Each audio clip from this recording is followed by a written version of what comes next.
আসসালামু আলাইকুম রহমতুল্লাহি আবরকাতু।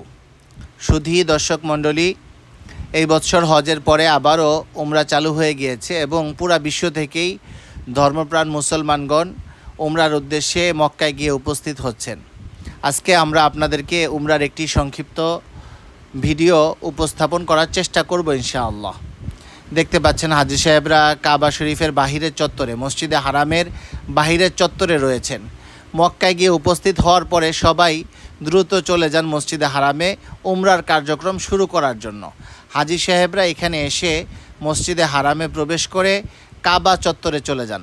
এদিকে একটা বিষয় লক্ষ্য করতে হবে, কাবা শরীফ যখন আপনাদের দৃষ্টিতে আসবে ওই মুহূর্তটা দোয়া কবুলের সময় সঙ্গে সঙ্গে আপনি দোয়া করে নেবেন।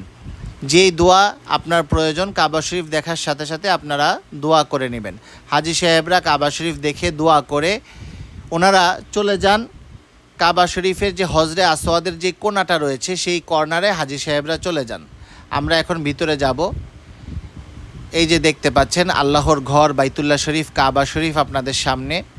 এখানে কাবা শরীফের যে দরজা দেখতে পাচ্ছেন, দরজার ঠিক বাম দিকের যেই কর্নারটা রয়েছে এই কর্নারটাই হচ্ছে হজরে আসওয়াদের কর্নার। এই কোণায় গিয়ে আপনারা খেয়াল করে দেখবেন যে ডান দিকে মসজিদে হারামে এই বরাবর সবুজ বাতি লাগানো রয়েছে। এখান থেকে আপনারা এহরামের কাপড় থেকে ডান হাত বের করে হজরে আসওয়াদ বরাবর ইশারা করে আপনারা বিসমিল্লাহি আল্লাহু আকবার ওলিল্লাহিল হামদ পরে দুই হাতে চুমু খেয়ে কাবা শরীফকে বাম দিকে রেখে আপনার তোয়াফ আপনি শুরু করে ফেলবেন। কাবা শরীফ বাম দিকে থাকবে এবং আদব হচ্ছে কাবা শরীফের দিকে না তাকিয়ে তোয়াফ করতে থাকা। এবং প্রতি চক্করে আপনারা রুকনে ইয়ামিনী যেই কর্নারটা হজরে আসওয়াদের আগের কর্নার, সেই কর্নার পর্যন্ত আপনারা যে কোনো দোয়া করতে থাকবেন এবং সেই কর্নার থেকে হজরে আসওয়াদের কর্নার পর্যন্ত রব্বানা আতিনা ফিদ দুনিয়া হাসানাতা ওয়া ফিল আখিরাতি হাসানাতা ওয়া কিনা আযাবান নার এই দোয়াটি আপনারা বেশি বেশি পড়বেন এবং 3 চক্কর রমল করবেন, কিছুটা বাহাদুরের মতন হাঁটবেন। তারপরে বাকি চক্করগুলো স্বাভাবিকভাবে আপনারা দিয়ে শেষ করবেন। শেষ করার পরে কাবা শরীফের দরজার কিছুটা পিছনে দেখবেন মাকামে ইব্রাহিম রয়েছে। সেই মাকামে ইব্রাহিমের পিছনে যে কোনো জায়গায় 2 রাকাত নামাজ আদায় করবেন। নামাজ আদায়ের পরে আপনারা দোয়া করে জমজমের পানি পান করবেন। পান করার পরে আপনার তোয়াফের কার্যক্রম শেষ। এখন আপনি আস্তে আস্তে চলে যাবেন সাফা পাহাড়ের দিকে।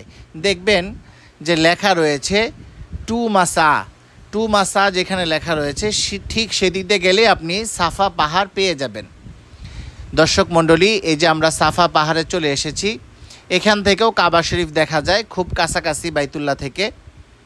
এই যে আমার সামনে বরাবর যে কাচ দিয়ে ঘেরাও দেওয়া যে জায়গাটি, ভিতরে দেখুন পাহাড়ের চিত্র দেখা যাচ্ছে। এটি হচ্ছে সাফা পাহাড়ের অংশ। যুগের পরিবর্তনে হাজী সাহেবদের সাফা মারোয়া সাই করার জন্য সুবিধার্থে এই জায়গাটিকে এখন এরকম সুন্দর টাইলস করা হয়েছে। এখান থেকে সোজা কাবা শরীফ দেখা যায়। সাফা পাহাড়ের উঁচা অংশে গেলেই আপনি সোজা কাবা শরীফ দেখতে পারবেন। এখান থেকে হাজী সাহেবরা সাফা থেকে মারুয়া থেকে সাফা, এই সাফা মারোয়া সাইর কার্যক্রম এখান থেকে শুরু করে থাকেন। ইন্না সফা ওয়াল মারওয়াতা মিন শাআইরিল্লাহ, কুরআনুল কারীমে যে আয়াত আল্লাহ তাআলা উল্লেখ করেছেন এই আয়াতটি এখান থেকে পড়ে সাফা মারওয়ার নিয়ত করে হাজী সাহেবরা এই সাফা থেকে মারওয়ার দিকে সাই করা শুরু করেন। এখান থেকে আসলে সাফা মারওয়ার কার্যক্রম শুরু হয়। দেখতে পাচ্ছেন সাফা পাহাড় আমাদের সামনে। এটি বর্তমানে হাজী সাহেবদের সুবিধার্থে অনেকগুলো ফ্লোর করে দেওয়া হয়েছে। দেখতে পাচ্ছেন উপরে অনেকগুলো ফ্লোর রয়েছে। প্রত্যেকটা ফ্লোরেই হাজী সাহেবরা এই সাফা মারওয়া সাইর কার্যক্রম করে যাচ্ছেন। পাহাড়ের কাছে এখন যেতে দেওয়া হয় না, এটি এভাবেই বেষ্টনী দেওয়া রয়েছে। হাজী সাহেবরা দূর থেকে দেখতে পারেন। এই ফ্লোর থেকেই শুধু পাহাড়টা দেখা যায়। আমরা এখন সাফা পাহাড়ে রয়েছি। আপনারা দেখতে পাচ্ছেন হাজী সাহেবরা একদিক দিয়ে আসেন, অন্য দিক দিয়ে যান। মারওয়া থেকে সাফায় এক পথে আসেন আর আরেক পথে সাফা থেকে মারওয়ার দিকে হাজী সাহেবরা যেয়ে থাকেন। দেখতে পাচ্ছেন ইনারা আসতেছেন, মারওয়া থেকে সাফায় আসতেছেন এবং এসে ঠিক এই দিক দিয়ে গিয়ে এই পথে হাজী সাহেবরা চলে যান আবার মারওয়ার দিকে। মারওয়া থেকে সাফায় আসতেছেন এবং সাফা থেকে আবার মারওয়ার দিকে যাচ্ছেন। এইভাবে সাফা থেকে মারওয়া 1 চক্কর, মারুয়া থেকে সাফা 2 চক্কর, এইভাবে চক্করগুলো গিয়ে মারুয়াতে শেষ হয়। আবারও আপনাদেরকে দেখাচ্ছি, এখান থেকে কাবা শরীফ স্পষ্ট দেখা যায় সাফা পাহাড় থেকে। এখান থেকে আপনারা দোয়া করবেন, দোয়া করে আপনার সাই শুরু করবেন। এই যে সাফা পাহাড়, এই বরাবর আমরা সাফা পাহাড়ে এই মুহূর্তে রয়েছি। এখান থেকে আমরা এটি একটু উঁচু নিচের দিকে যাচ্ছি। হাজী সাহেবরা লক্ষ্য করবেন, এখানে উপর দিকে দেখুন সবুজ বাতি লাগানো আছে। এই স্থানটুকু দৌড়ানো জন্য আল্লাহ তাআলা নির্ধারণ করে দিয়েছেন। এই স্থানে হজরতে হাজেরা আলাইহিস সালাম উনি দৌড় দিয়েছিলেন যখন পানির তালাশে উনি সাফা মারোয়া দৌড়াচ্ছিলেন। এই স্থানটুকু উনি দৌড় দিয়েছিলেন, সবুজ বাতি লাগানো। তাই আমরাও এই স্থানে শুধু পুরুষরা দৌড়াবো, মহিলারা আস্তে আস্তে হাঁটবে, পুরুষরা শুধু দৌড়াবে। সবাই দেখতেছেন, সবাই হাঁটতেছে, সবাই চলতেছে মারোয়ার দিকে। এই যে আমরা মারোয়ার কাছাকাছি চলে এসেছি। সাফা যেরকম একটু উঁচু ছিল পাহাড়, এই মারোয়াও হচ্ছে একটু উঁচু। আমরা উঁচুর দিকে উঠতেছি। বর্তমানে এগুলো সব টাইলস করা, বোঝার উপায় নেই যে এখানে পাহাড় ছিল। আমি যেই ফ্লোরটিতে আজকের এই ভিডিওটি ধারণ করতেছি, এই ফ্লোরেই পাহাড়ের কিছুটা অংশ দেখা যায়, যেটি কিছুক্ষণ আগে সাফা আপনাদেরকে দেখিয়েছিলাম। দেখতে পাচ্ছেন সবাই একটু উপরের দিকে উঠতেছে। আমরা এখন মারোয়া পাহাড়ে রয়েছি। এখানেও পাহাড়ের কিছু অংশ রেখে দেওয়া হয়েছে, আপনাদেরকে দেখানোর চেষ্টা করব। আমি যে ফ্লোরটাতে আছি এটা হচ্ছে গ্রাউন্ড ফ্লোর। এটাই মূলত ওই সময় হজরতে হাজেরা আলাইহিস সালাম যেখানে দৌড়াচ্ছিলেন সেই স্থানটি হচ্ছে এটি।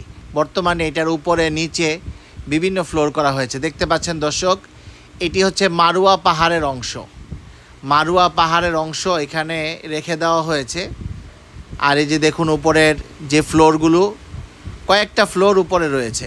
এবং আমি যে ফ্লোরে আছি এটার নিচেও একটা আন্ডারগ্রাউন্ডে সাফা মারোয়া সাইর ব্যবস্থা রয়েছে। আবারও আপনাদেরকে দেখাচ্ছি, এই যে দেখুন মারোয়া পাহাড়, এই এতটুকু অংশ এখানে রাখা আছে। আমরা সাফা থেকে মারোয়া এসেছি। এই যে মারোয়া পাহাড়, মারোয়া এসেছি, এখানে 1 চক্কর পূর্ণ হয়েছে। তোয়াফের ক্ষেত্রে কিন্তু আপনি কাবা শরীফ পুরাটা একবার ঘুরলে 1 চক্কর হয়, কিন্তু সাফা মারোয়ার ক্ষেত্রে সাফা থেকে মারোয়ায় আসলে 1 চক্কর, মারোয়া থেকে সাফায় গেলে 2 চক্কর। এই যে আমরা এখন মারোয়া থেকে আবারও নিচের দিকে নেমে সাফার দিকে যাচ্ছি।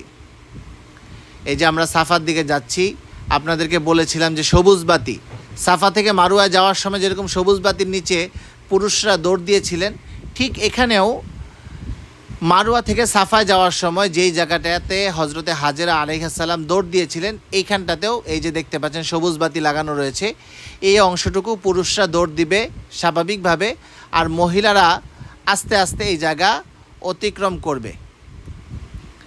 এটা সাফা থেকে মারোয়া যাওয়ার সময়ও পড়বে এবং মারোয়া থেকে সাফায় যাওয়ার সময়ও পড়বে। এইভাবে 7 চক্কর মারোয়াতে শেষ হয়ে যাবে। তারপরে হাজী সাহেবরা মসজিদে হারাম থেকে সবাই বের হয়ে পড়বেন এবং বের হয়ে গিয়ে চুল কাটার মাধ্যমে ওনারা এহরাম থেকে হালাল হয়ে যাবেন। পুরুষরা চুল কামিয়ে ফেলা উত্তম, যদি উত্তম সম্ভব না হয় তাহলে ছোট করে ফেলতে হবে, আর মহিলাদের 1 কর পরিমাণ চুল কেটে ফেলতে হবে। এইভাবেই উমরার কার্যক্রম শেষ হয়ে যাবে এবং হাজী সাহেবরা উমরা শেষ করে সম্পূর্ণরূপে এহরাম থেকে হালাল হয়ে যাবেন। আল্লাহ রব্বুল আলামিন আমাদের সবাইকে মক্কা মদিনা বারবার সফর করার তৌফিক দান করেন। আমিন। আসসালামু আলাইকুম ওয়া রাহমাতুল্লাহি ওয়া বারাকাতুহু।